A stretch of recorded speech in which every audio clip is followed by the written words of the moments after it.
Oke, halo semuanya. Hari ini kita mau ngobrolin sesuatu yang lagi rame nih. Ada kesepakatan dagang baru yang bikin para pebisnis di Amerika seneng banget.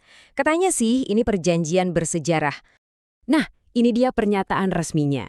Kedengarannya positif banget ya, penuh kemenangan dan optimisme.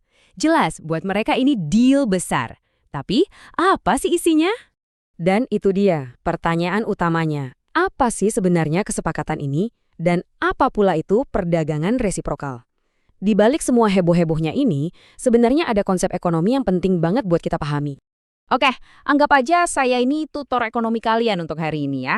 Kita bakal coba pecahin konsep utamanya pakai bahasa yang gampang, biar kita semua ngerti apa sih maksudnya. Gini deh, biar gampang, coba bayangin perdagangan internasional itu kayak jalan tol yang super sibuk yang nyambungin dua negara. Nah, di jalan tol ini ada yang namanya tarif dan hambatan dagang. Anggap aja itu kayak gerbang-gerbang tol. Tugasnya ya bikin semuanya jadi lebih lambat dan tentu aja lebih mahal.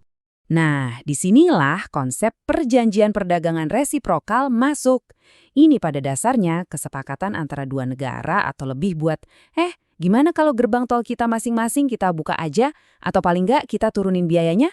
Tujuannya simpel, biar barang-barang bisa lewat lebih gampang, lebih murah, dan lebih cepat.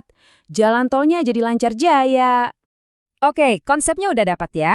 Sekarang, yuk kita lihat gimana teori ini diterapin di dunia nyata, yaitu dalam kesepakatan antara AS dan Indonesia. Kita intip detailnya. Dan wow, lihat angkanya, 99%. Jadi, Indonesia setuju untuk menghilangkan tarif dan hambatan buat lebih dari 99% produk dari AS. Ini benar-benar kayak gerbangnya dibuka lebar banget kan? Tabel ini kasih kita gambaran yang lebih jelas. Coba lihat daging sapi AS. Dulu ada banyak hambatan non-tarif, sekarang hilang. Mereka jadi bisa masuk ke pasar daging halal terbesar di dunia. Terus daging babi, yang tadinya izin impornya ribet, sekarang hambatannya dihilangkan. Dan lihat etanol, wah ini potensinya gede banget buat nyuplai pasar Indonesia yang penduduknya lebih dari 280 juta jiwa. Oke, jadi pertanyaannya, siapa yang untung? Sekarang kita coba ikuti aliran uangnya dan lihat siapa aja yang diuntungkan dari kesepakatan ini, terutama dari sisi produsen Amerika. Dan suara dari industrinya sendiri kencang banget. Dengerin deh kutipan dari CEO US Meat Export Federation ini. Dia bilang, perjanjian ini ngatasin banyak banget hambatan yang mereka hadapi. Bisa kebayangkan, pasar yang tadinya susah banget ditembus, sekarang pintunya kebuka. Dan ini bukan cuma omongan loh, ada angka konkretnya, 50.000. Itu komitmen pembelian tahunan dalam metrik ton untuk daging AS. Angka yang besar banget. Ini komitmen serius. Kalau diubah ke uang, nilainya berapa? Potensinya bisa sampai 500 juta dolar dalam jangka pendek. Nah, ini baru kelihatan kan skala kesepakatannya? Uangnya beneran ngalir. Kita geser dikit ke energi, ternyata peluangnya bisa lebih gede lagi. Ada potensi pasar sebesar, siap-siap ya, 900 juta galon. Itu kalau Indonesia beneran rapin campuran etanol 10%. Buat petani jagung dan produsen etanol di Amerika, ini bisa jadi game changer. Jadi nggak heran ya kalau banyak banget asosiasi industri di Amerika yang muji-muji kesepakatan ini. Dari peternak sapi, eksportir daging, sampai produsen energi terbarukan. Mereka semua senang dan mereka secara spesifik berterima kasih sama para pejabat yang terlibat.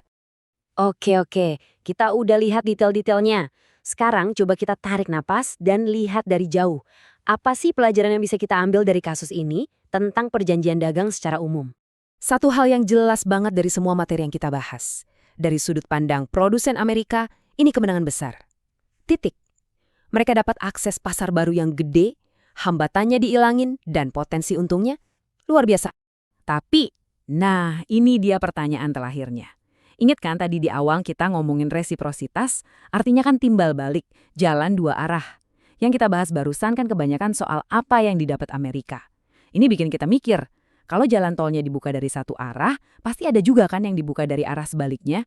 Jadi apa nih yang mengalir ke arah sebaliknya untuk Indonesia?